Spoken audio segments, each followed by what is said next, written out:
जय श्री कृष्णा। राधे राधे। आप सभी के ऊपर तीज माता का आशीर्वाद हमेशा बना रहे। जय हो कजली तीज माता की जय, जय हो नीवड़ी माता की जय। आइए आज हम भादवा मास की सातुड़ी तीज, कजली तीज, नीवड़ी माता की व्रत कथाएं सुनते हैं। अगर आप भादवा मास की सातुड़ी तीज का व्रत करते हैं तो व्रत और पूजन के साथ में व्रत कथाएं भी सुननी चाहिए। आज मैं आपके लिए एक एक करके सभी व्रत कथाएं एक साथ सुनाऊंगी।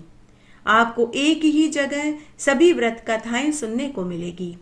पहले हम सातुड़ी तीज की सुनेंगे, फिर नीमड़ी माता की सुनेंगे, कजली तीज माता की सुनेंगे, छींक माता की सुनेंगे और अंत में गणेश जी की कहानी सुनेंगे। और वीडियो के अंत में चंद्रमा को अर्घ्य देते समय क्या बोलना चाहिए वो भी सुनेंगे। आइए अब हम एक एक करके सातुड़ी तीज माता की सभी व्रत कथाएं सुनते हैं। पहली कहानी इस तरह है। कजली तीज की कहानी। एक बार बहुत छोटा सा गांव था। उस गांव में एक वैश्य दंपति अपने 4 बेटा बहुओं और पोते पोतियों से भरे पूरे परिवार के साथ रहते थे। उस वैश्य दंपति के 3 बड़ी बहुओं के तो मायका था, लेकिन चौथे बेटे की बहू के मायका नहीं था। तब एक बार की बात है, जब चौथे बेटे के विवाह के बाद सातुड़ी तीज आई तो वैश्य के 3 बड़ी बहुओं के घर से तो लहरिया, श्रृंगार का सामान और सातु आ गया, लेकिन चौथी बहू के मायका तो था नहीं, तो उसके लिए कुछ नहीं आया। तब उस दिन तीनों जिठानियां देवरानी के ऊपर हंसने लगी और उसका मजाक उड़ाने लगी और बोली कि अरे छोटी, तूने कजली तीज का व्रत क्यों रखा है? कौन सा तेरा मायका है जो तेरे लिए व्रत का सामान आएगा? यह सुनकर चौथी बहू अपने कमरे में जाकर बैठी बैठी रोने लगी कि तभी उसका पति आ गया। पति ने अपनी पत्नी से रोने का कारण पूछा तो उसने कहा कि 2 दिन बाद मेरा सातुड़ी तीज माता का व्रत है। बड़ी भाभियों का तो मायका है, तो उनके मायके से पूजा और व्रत का सारा सामान आ गया, लेकिन मेरा तो मायके में कोई नहीं है। मैं अपने कजली तीज का व्रत कैसे पूरा कर पाऊंगी? तब उसके पति ने कहा कि आज मजदूरी करने से जो पैसे मिलेंगे मैं उसी से तुम्हारे लिए पूजा का सामान, लहरिया, चूड़ियां और सातु ले आऊंगा। उस दिन उसका पति मजदूरी के लिए घर से निकल गया, लेकिन पूरे दिन वह इधर उधर मजदूरी के लिए भटकता रहा, लेकिन किसी ने भी उसे मजदूरी नहीं दी। तब वह मनी मन सोचने लगा कि मैंने अपनी पत्नी को कह तो दिया कि मजदूरी में मिले पैसों से मैं उसके लिए लहरिया, पूजा का सामान और सातु ले जाऊंगा, लेकिन आज तो मुझे किसी ने मजदूरी ही नहीं दी। तभी उसे एक किराने की दुकान खुली दिखाई दी। उसने दुकान में झांक कर देखा तो नौकर सो रहे थे। चोरी की नीयत से वह दुकान में घुस गया। उसने वहां से चने का सातु, श्रृंगार का सामान, लहरिया एक थैले में रख लिया। तभी दुकान के नौकर जाग गए। नौकर उसे पकड़कर मालिक के पास ले गए। मालिक उसे पकड़कर गांव के राजा के पास ले गए। राजा ने सैनिकों को हुक्म दिया कि इस चोर को कठोर कारागार में डाल दो। वैश्य के चौथे बेटे ने अपनी सफाई में राजा से कहना चाहा, लेकिन राजा ने उसकी एक नहीं सुनी। उधर घर पर वैश्य के चौथे बेटे की बहू अपने पति के आने का इंतजार कर रही थी। 2 दिन बाद कजली तीज का व्रत आ गया। जिठानियों ने व्रत रखा, पूजा करी, लेकिन देवरानी सुबह से दोपहर तक बिना अन्न जल के बैठी कजली तीज माता से अपने पति के वापस घर आने की दुआएं मांगती रही। तब बैकुंठ में बैठी तीज माता और चंद्रदेव को चौथी बहू के ऊपर दया आ गई। तीज माता और चंद्रदेव मन ही मन सोचने लगे कि मृत्यु लोक में एक भक्त बिना अन्न जल के कजली तीज का व्रत कर रही है।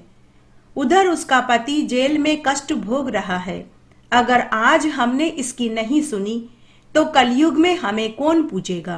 तब तीज माता दुकान के मालिक के स्वप्न में दर्शन देकर बोली कि अरे बनिए, तूने एक गरीब को चोर समझकर राजा के पास जेलखाने में डलवा दिया। वह बेचारा बेकसूर था उसकी पत्नी ने कजली तीज का व्रत किया था। वह अपनी पत्नी के लिए सातुड़ी तीज के पूजा का सामान, सातु और कुछ कपड़े ले जा रहा था, ताकि उसकी पत्नी मेरा कजली तीज का व्रत पूरा कर सके। अरे बनिया, उस पत्नी के मायका नहीं था। अब तू वापस राजा के पास महल में जा और उसे छुड़वा कर ला, ताकि वह अपनी पत्नी के लिए पूजा का सामान ले जा सके। अगर तूने ऐसा नहीं किया तो मैं तेरा यह सारा वैभव नष्ट कर दूंगी। ऐसा कहकर तीज माता अंतर्ध्यान हो गई। उधर चंद्रदेव ने भी राजा को स्वप्न में जाकर वही कहा जो तीज माता ने बनिए से कहा था। उसी समय बनिया राजा के पास महल में पहुंचा और राजा को पूरी सच्चाई सुनाई। तब राजा ने भी बनिए को अपने स्वप्न वाली बात बताई। तब राजा ने वेश्या के छोटे पुत्र को छोड़ दिया। तब राजा और बनिए ने अपना वेश बदला और वेश्या के चौथे पुत्र की पत्नी के पास उसके मुंह बोले भाई बनकर पहुंच गए और उसके लिए ढेर सारा श्रृंगार का सामान, कीमती जड़ी की लहरिये की साड़ी, सातु का सामान, सोने के आभूषण लेकर पहुंच गए और वेश्या दंपति से बोले कि हम आपके चौथे बेटे की बहू के मुंह बोले भाई हैं, बहुत दूर से आए हैं।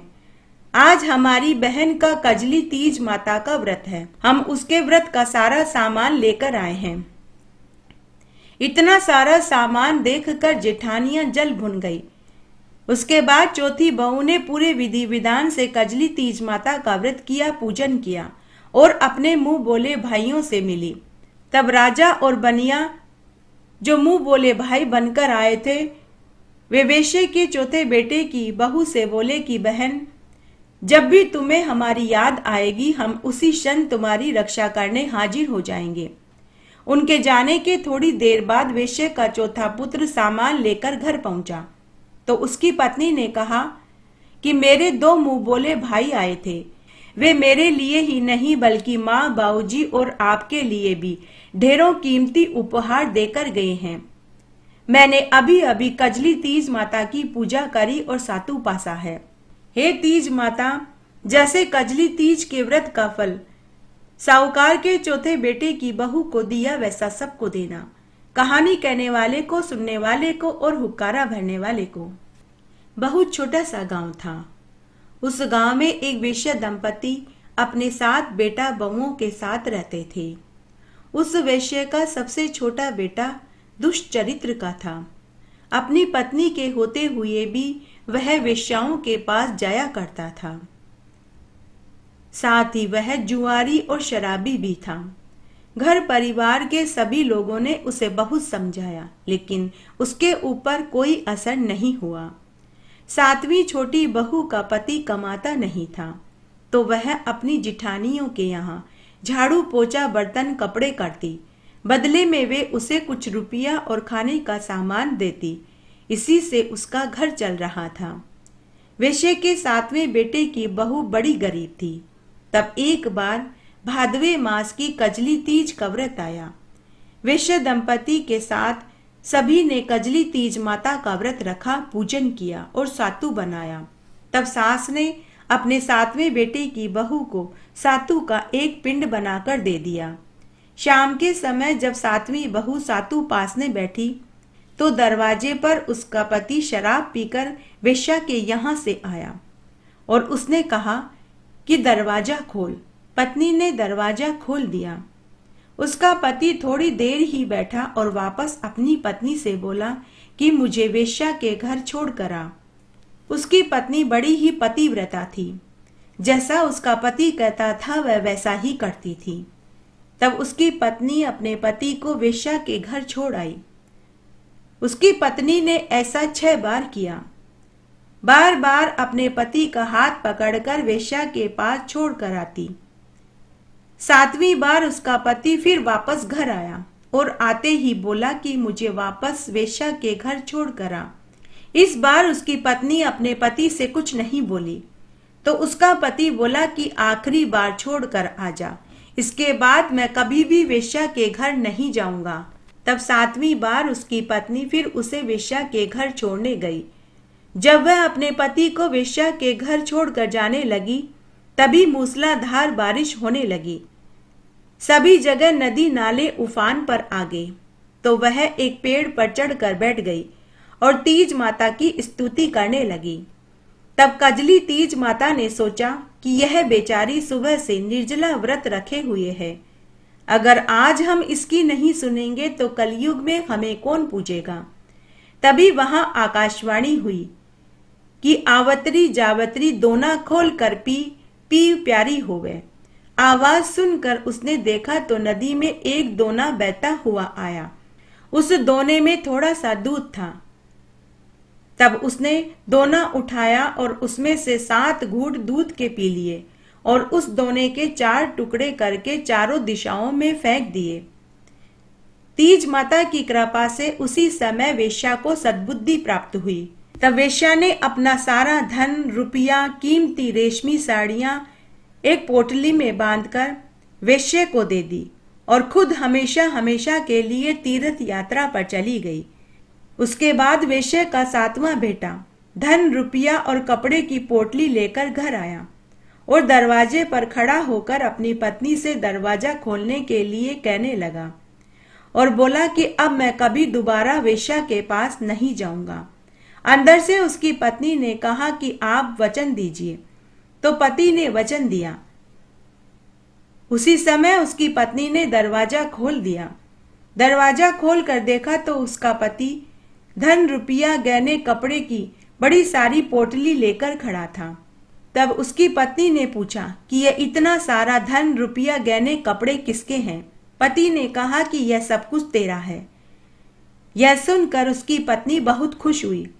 तब उसने रेशमी कीमती साड़ी पहनी और खूब सारे सोने के गहने पहने, पूरा श्रृंगार करके और अपने पति के साथ तीज माता की पूजा करी। सातु पासा रात्रि में चंद्रमा को अर्घ्य देकर व्रत खोला।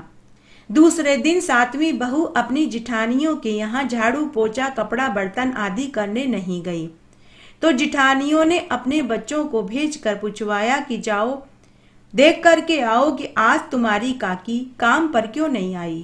तब बच्चे अपनी काकी के पास आए और कहने लगे कि काकी काकी माँ तुम्हें काम पर बुला रही है। तो काकी ने अपनी जिठानियों के बच्चों से कहा कि बच्चों, मेरे ऊपर तो कजली तीज माता टूटी है, अब मैं तुम्हारे यहाँ काम पर नहीं आऊंगी। बच्चों ने जाकर अपनी माँ से काकी वाली बात कही कि माँ, काकी अब काम पर नहीं आएगी, उनका घर तो धन दौलत से भरा हुआ है। काकी कह रही थी कि उनके ऊपर तो तीज माता टूटी है। जब वेश्य दंपति और उनके 6 बड़े बेटा बहू को पता चला तो उन्हें भी बहुत खुशी हुई। हे तीज माता, जैसे आप वेश्य के 7वें बेटे की बहू के ऊपर प्रसन्न हुई वैसे सबके ऊपर होना। कहानी कहने वाले के ऊपर, सुनने वाले के ऊपर और हुक्कारा भरने वाले के ऊपर। सातुड़ी तीज माता की कहानी। एक बार बहुत छोटा सा गांव था। उस गांव में एक जाट था। उसने 2 विवाह किए। दोनों से उसे एक एक बेटी हुई। कुछ बरस के बाद जाट की पहली पत्नी चल बसी। अब सौतेली माँ अपनी बेटी को अच्छा खिलाती, अच्छा पहनाती और उससे घर का कोई कामकाज नहीं करवाती, जबकि सौतेली बेटी से वह घर का सारा कामकाज करवाने लगी। उसे फटे पुराने कपड़े पहनने को देती, ठंडा बासी भोजन खाने को देती। तब एक दिन की बात है, कजली तीज का दिन था। जब सौतेली बेटी पनघट पर पानी भरने गई तो गांव की औरतें नीमड़ी माता की पूजा कर रही थी। तो उसने पूछा कि आप यह किसकी पूजा कर रहे हो और इस पूजा को करने से क्या फल मिलता है। तो एक बुजुर्ग महिला बोली कि बेटी, आज हमने सातुड़ी तीज का व्रत किया है। हम नीमड़ी माता की पूजा कर रहे हैं। इस व्रत को करने से कुंवारी लड़कियों को अच्छा घरवर मिले, सुहागिनों का सुहाग अखंड रहे, बुजुर्गों को बैकुंठ का वासा मिले और गरीबों को धन सुख मिले। तब वह गांव की औरतों से बोली कि मैं भी यह व्रत करना चाहती हूँ, परंतु कैसे करूं? मेरी सौतेली माँ मुझे पूजा की सामग्री और सातु ही नहीं देगी। गांव की उन औरतों को उसका दुख मालूम था। उनको उसके ऊपर दया आ गई। वे बोली कि बेटी आओ, तुम हमारे साथ नीमड़ी माता की पूजा करो और यह सातु का पिंड लो और सातु पासो और रात्रि में चंद्रमा को अर्घ्य देकर एक समय भोजन कर लेना। तो उसने उनके साथ बैठकर कजली तीज की पूजा करी, नीमड़ी माता की पूजा करी, सातु पासा और सातु का पिंड अपनी चुनरी में छिपाकर घर ले आई। और रात्रि में जब उसकी सौतेली माँ सो गई तो चंद्रमा को अर्घ्य देकर उसने व्रत खोल लिया। इस तरह 3 साल तक उसने कजली तीज माता का व्रत किया। जब दोनों बहनें विवाह लायक हुई तो सौतेली माँ ने अपने पति से कहा कि मेरी बेटी के लिए तो अमीर घर और सौतेली के लिए गरीब घर का लड़का ढूंढो। परंतु सौतेली बेटी के ऊपर तो तीज माता की कृपा थी, उसका कौन क्या बिगाड़ सकता था। तब जाट ने अपनी दोनों बेटियों का धूमधाम से विवाह कर दिया। दोनों बेटियां विवाह होकर अपने अपने ससुराल में चली गई। सौतेली बेटी बड़ी ही समझदार और मेहनती थी। उसने जाते ही ससुराल में सारा कामकाज संभाल लिया, जिससे उसके ससुराल में सब उससे खुश थे।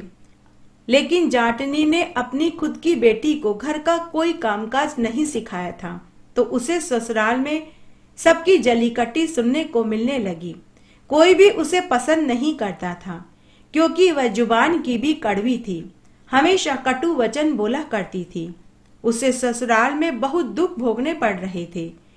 कुछ दिनों के बाद जाट अपनी दोनों बेटियों को लेने उनके ससुराल में गया, तो सौतेली बेटी की ससुराल वालों ने बहुत तारीफ करी, लेकिन जाटनी की खुद की बेटी की ससुराल वालों ने बहुत बुराइयां करी और उसके पिता से कहा कि आपने अपनी बेटी को घर का कोई कामकाज नहीं सिखाया, यह जुबान की भी बड़ी कड़वी है, आपने इसे अच्छे संस्कार नहीं दिए।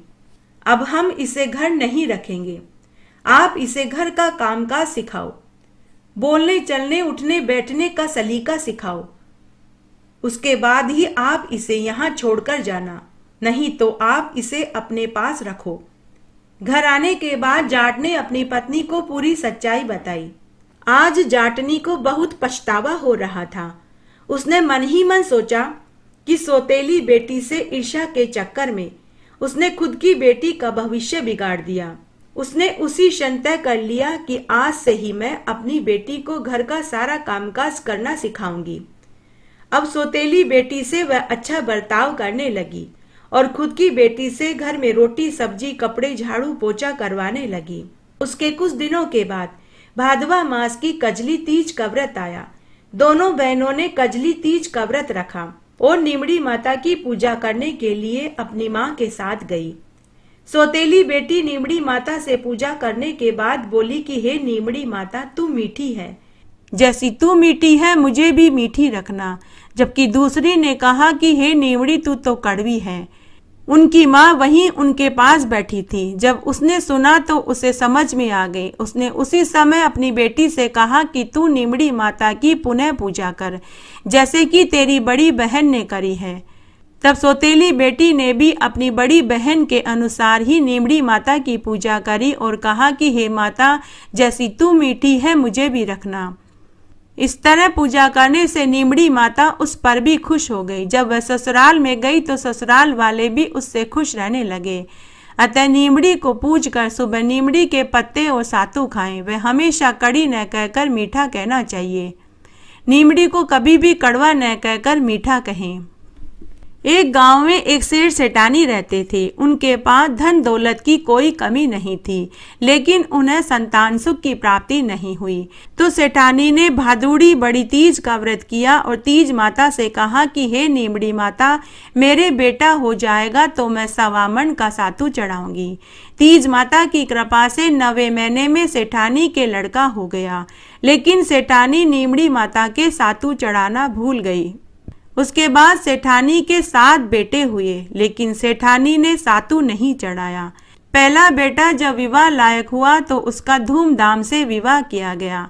सुहाग रात की पहली रात को ही सेठ के लड़के को सांप ने आकर डस लिया, जिससे उसकी मृत्यु हो गई। इस तरह सेठानी के 6 बेटों का विवाह हुआ तो 6 के 6 बेटे ही सुहाग रात की पहली रात को ही सांप के डसने से मर जाते।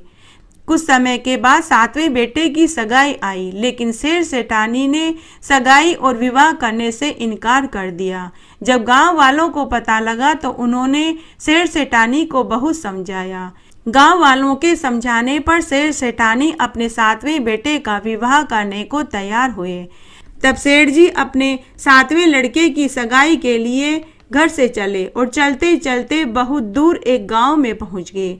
वहां गांव की चौपाल पर 4-5 लड़कियां मिट्टी में घर बना बना कर खेल रही थी।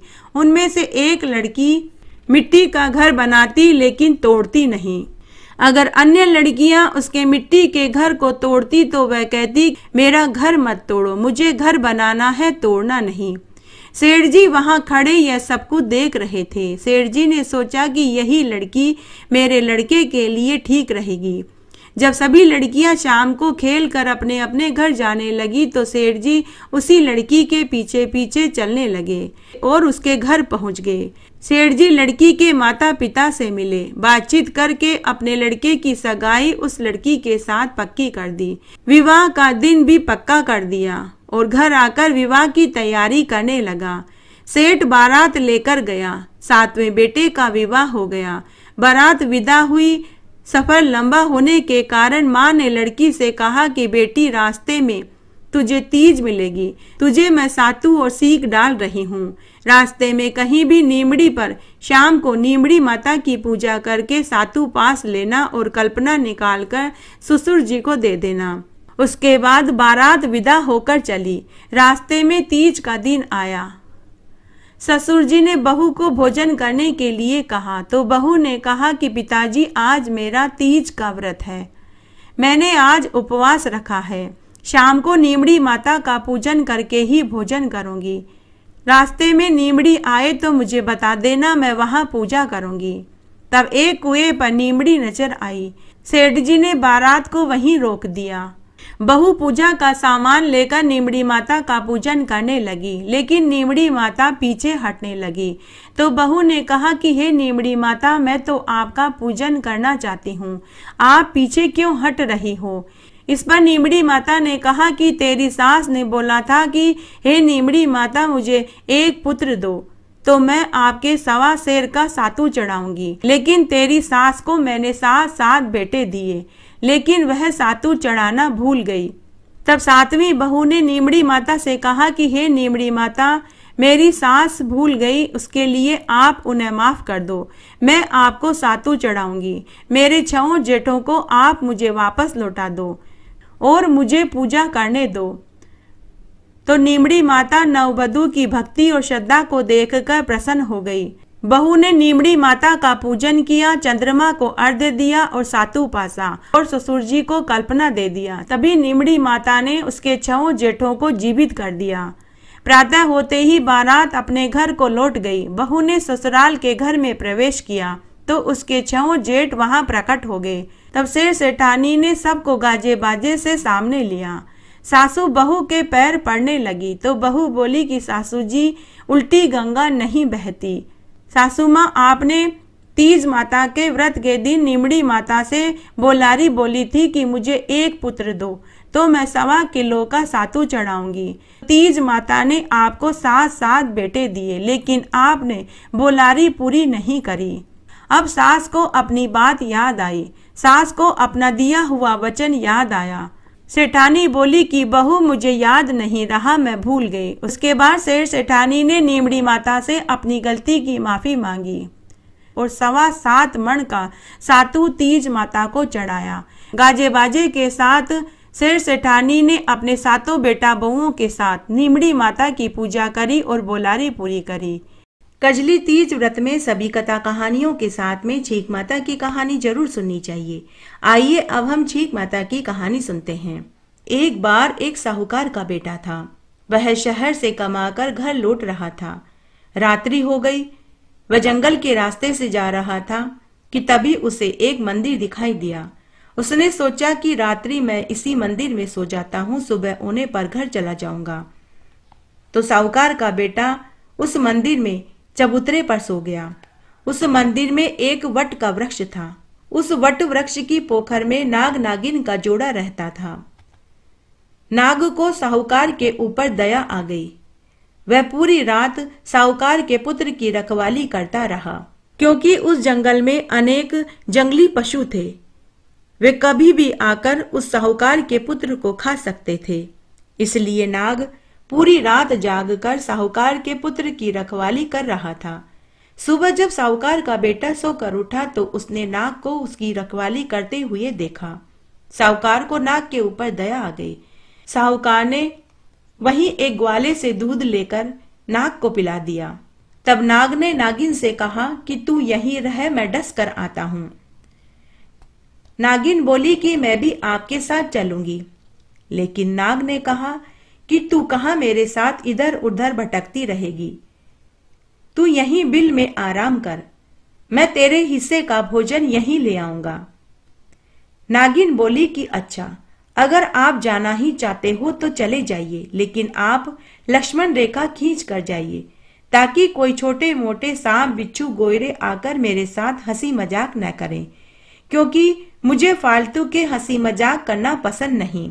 आपके जाने के बाद वे सभी आकर मुझे तंग करते हैं। तब सांप ने अपनी पूंछ से वहां एक लक्ष्मण रेखा खींच दी और चला गया। साहूकार का बेटा पेड़ के पीछे खड़ा नाग नागिन की सारी बातें सुन रहा था। अभी नाग ज्यादा दूर भी नहीं गया था कि तभी वहां खूब सारे छोटे मोटे सांप बिच्छू गोयरे नागिन के पास आए। सभी सांप बिच्छू गोयरे लक्ष्मण रेखा देखकर दूर खड़े हो गए। तब नागिन खुद लक्ष्मण रेखा पार करके बाहर आ गई और उनके साथ हंसी ठिठोली करने लगी। साहूकार के पुत्र को यह बात पसंद नहीं आई। उसने सोचा कि अभी तो यह नाग से कह रही थी कि इसे हंसी मजाक पसंद नहीं, और अब यह खुद लक्ष्मण रेखा पार करके इनके साथ हंसी ठिठोली कर रही है। तो उसने 7 छोटे छोटे पत्थर उठाए और उस नागिन को पत्थर की मारकर घर आ गया। उधर नाग के वापस आते ही नागिन को भवन में बैठी मिली। नाग ने अपनी नागिन से नाराजगी का कारण पूछा तो नागिन ने कहा कि आज आप उसी साहूकार के बेटे को डस कराइए जिसकी कल रात आपने रक्षा करी थी। नाग बोला कि अरे भगवान, क्या हुआ?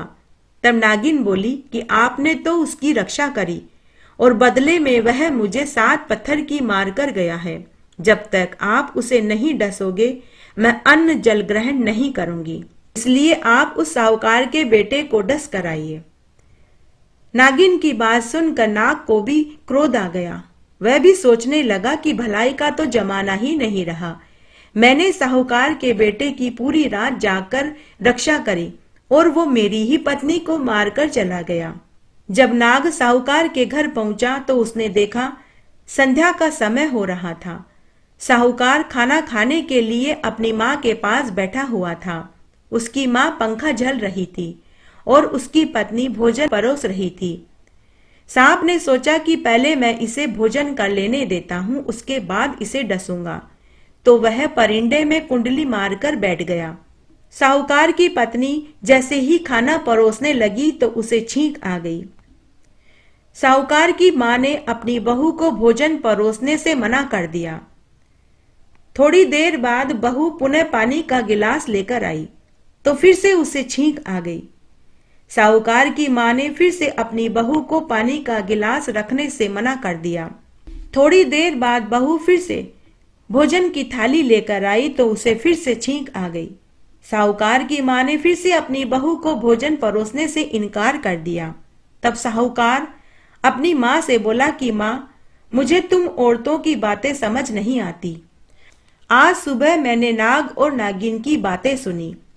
नागिन अपने नाग से बोल रही थी कि मुझे हंसी मजाक करना पसंद नहीं, इसलिए आप लक्ष्मण रेखा खींच कर जाइए। बेचारा नाग तो लक्ष्मण रेखा खींच कर चला गया। नाग के जाते ही वह नागिन खुद सांप बिच्छू गोयरे अजगर से हंसी ठिठोली करने के लिए लक्ष्मण रेखा पार करके बाहर आ गई।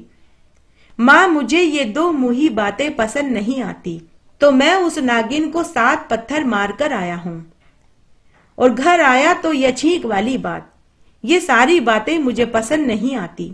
ये सारी बातें नाग सुन रहा था। तभी सांप अपने असली रूप में प्रकट हो गया और साहूकार के बेटे से बोला कि मैं तुझसे प्रसन्न हुआ, तू कोई 3 वरदान मांग ले। तब साहूकार के बेटे, उसकी माँ और बहू ने सर्प देवता को प्रणाम किया। तब उसने पुत्र, धन, दौलत और यश मांगा। नाग देवता ने उसे तथास्तु कहा और वरदान देकर अंतर्ध्यान हो गया और वापस अपनी नागिन के पास पहुंचा और अपनी नागिन की नाक काट ली और बोला कि अरे पापीन दुष्ट, तूने तो अपना धर्म भ्रष्ट कर दिया। तूने मुझे झूठी कहानी सुनाई। अगर आज मैं साहूकार के पुत्र को डस लेता तो मेरा भी धर्म भ्रष्ट हो जाता। इस प्रकार साहूकार के घर में छींक का नियम रखा तो साहूकार के बेटे की जान बच गई। इसलिए अगर छींक आ जाए तो थोड़ी देर के लिए शुभ काम को टाल देना चाहिए, छींक का नियम रखना चाहिए। कजली तीज व्रत में सभी कथा कहानियों के साथ में विनायक जी की कहानी जरूर सुननी चाहिए, तभी पूर्व में सुनी हुई सभी कथा कहानियों का पूरा फल मिलता है। आइए अब हम विनायक जी की कहानी सुनते हैं। बोलिए विनायक जी महाराज की जय। एक बार एक छोटा सा गांव था। उस गांव में एक विधवा बुढ़िया माई अपने बेटा, बहू और पोते पोतियों के साथ रहती थी। तब एक बार की बात है, गणेश भगवान मृत्युलोक में लोगों की परीक्षा लेने हेतु बालक का रूप धर कर आए। उनके पास चूटी में चावल और चम्मच में दूध था। वे पूरी नगरी में सबसे पूछते फिर रहे थे कि कोई मेरे चावल और दूध से खीर बना दो, लेकिन सभी उनके ऊपर हंस रहे थे। सबने कहा कि यह बालक तो पागल हो गया है, चूटी चावल और चम्मच दूध से भला क्या खीर बन सकती है। तो सभी ने कहा कि अरे आगे जा। इस तरह बालक रूपी गणेश जी पूरी नगरी में सबसे खीर बनाने की मिन्नतें करने लगे, परंतु कोई भी तैयार नहीं हुआ। तब नगरी के अंत में एक विधवा बुढ़िया माई टूटी फूटी झोपड़ी में अपने बेटा, बहू और पोते पोतियों के साथ रहती थी। वह अपनी झोपड़ी के बाहर चबूतरे पर बैठी थी। बालक रूपी गणेश जी उस बुढ़िया माई के पास गए और बोले कि अरे माई, मेरे चावल और दूध से खीर बना दे। बुढ़िया माई मन ही मन सोचने लगी कि भला चूटी चावल और चम्मच दूध से कहाँ खीर बनेगी, परंतु बालक का मन रखने के लिए बुढ़िया माई ने बालक से कहा कि ला बेटा, तेरे चावल और दूध से मैं खीर बना देती हूँ। तब बुढ़िया माई ने सबसे छोटा सा छोटा बर्तन चूल्हे पर चढ़ाया। तब बालक रूपी गणेश जी ने कहा कि बुढ़िया माई, इतना छोटा बर्तन चूल्हे पर मत चढ़ा, तेरे घर में जो सबसे बड़ा बर्तन हो उसमें खीर बना। बुढ़िया माई ने चूल्हे पर घर का सबसे बड़ा भगोना चढ़ा दिया। फिर बुढ़िया माई ने कहा कि बेटा ले, तू इसमें चावल और दूध डाल दे। बालक रूपी गणेश जी ने चूटी चावल और चम्मच दूध भगोने में डाल दिया। देखते ही देखते वह भगोना दूध और चावल से पूरा भर गया। चूटी चावल और चम्मच दूध डालते ही भगोना जब पूरा भर गया तो बुढ़िया माई को बड़ा आश्चर्य हुआ। वह समझ गई कि यह बालक कोई साधारण नहीं। तब बुढ़िया माई ने बालक रूपी गणेश जी से पूछा कि बेटा तेरा क्या नाम है। तब बालक रूपी गणेश जी बुढ़िया माई से बोले कि बुढ़िया माई, मेरा नाम तो गणेशा है।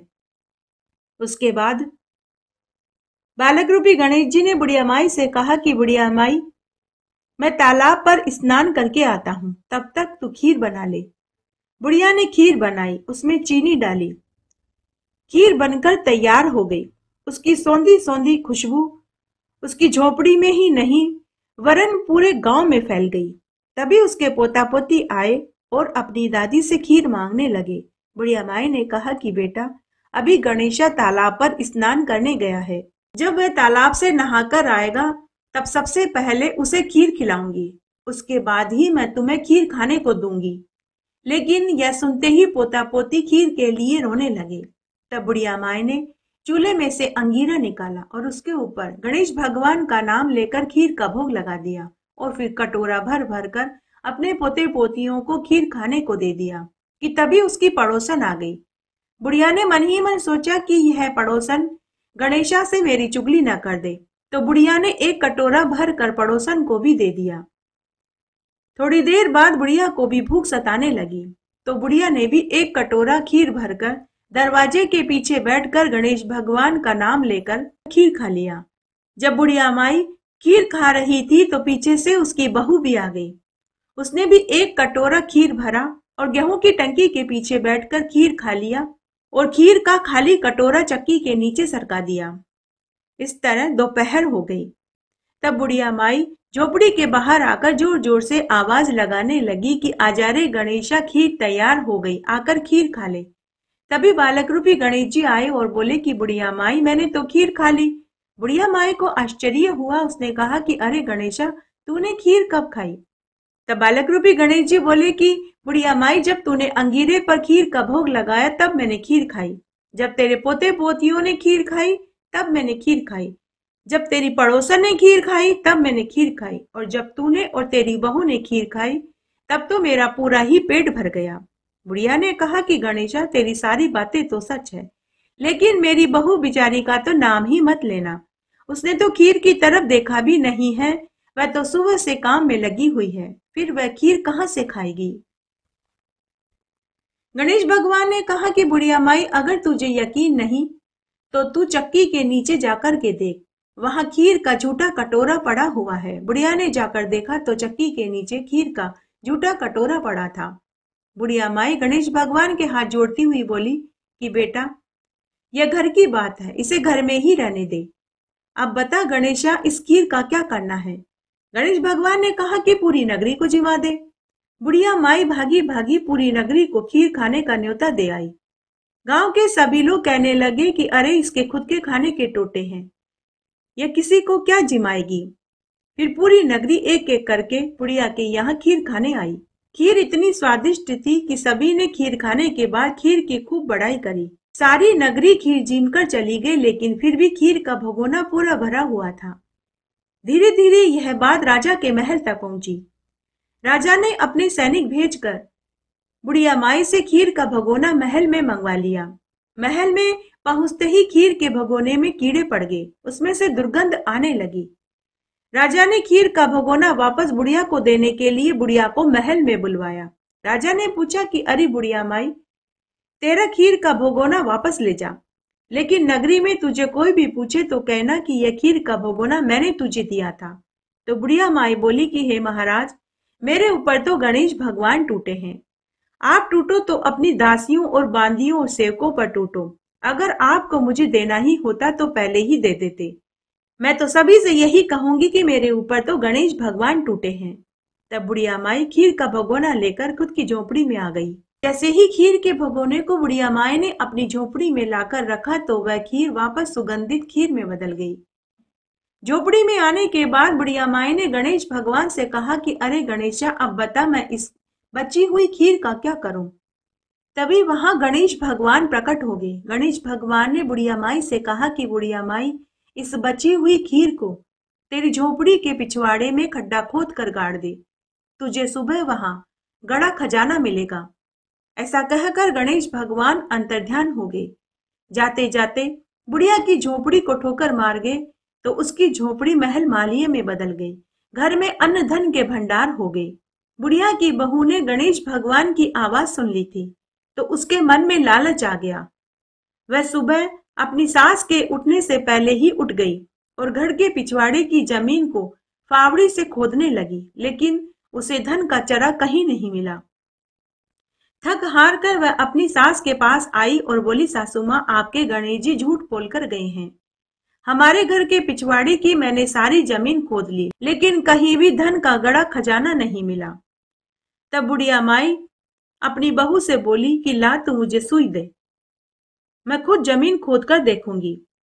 तो बहू ने सास से कहा कि सासू माँ, मैंने अपने घर के पिछवाड़े में फावड़े से पूरी खुदाई करी। जब फावड़े से खोदने पर वहां धन का खजाना नहीं मिला तो सुई के खोदने से भला क्या मिलेगा? बुढ़िया माई ने पूर्ण विश्वास के साथ सुई लेकर घर के पिछवाड़े में जमीन खोदने लगी कि तभी उसे टन टन की आवाज आई। बुढ़िया ने मिट्टी हटाकर देखा तो वहां धन से भरा हुआ एक कलश पड़ा था। धन से भरा हुआ कलश देखकर बहू को अपनी गलती का एहसास हुआ। बहू अपनी सास के चरण पकड़कर माफी मांगने लगी। अब बुढ़िया की बहू भी गणेश जी की परम भक्त हो गई। अब वह भी हर बुधवार का और गणेश चतुर्थी का व्रत करने लगी और गणेश भगवान का पूजन करने लगी। गणेश भगवान तो भाव के भूखे होते हैं। हे गणेश भगवान, जैसे आप बुढ़िया के ऊपर टूटे वैसे सबके ऊपर टूटना। कहानी कहने वाले के ऊपर, सुनने वाले के ऊपर और हुक्कारा भरने वाले के ऊपर। बोलिए विनायक जी महाराज की जय। सोना की सी सांकली, मोतिया को सोहार, चौबाती को दीवलो, चार पहर की रात, आम तले मारो सासरो, नीम तले मारो पीर, चारू गेला यूं बवे कीड़ी की सीनार, मैं सावागन जोइया सत्तू तीज की रात, सत्तू तीज का चांद ने अर्घ देवता, जीवो पूत वीर भरतार।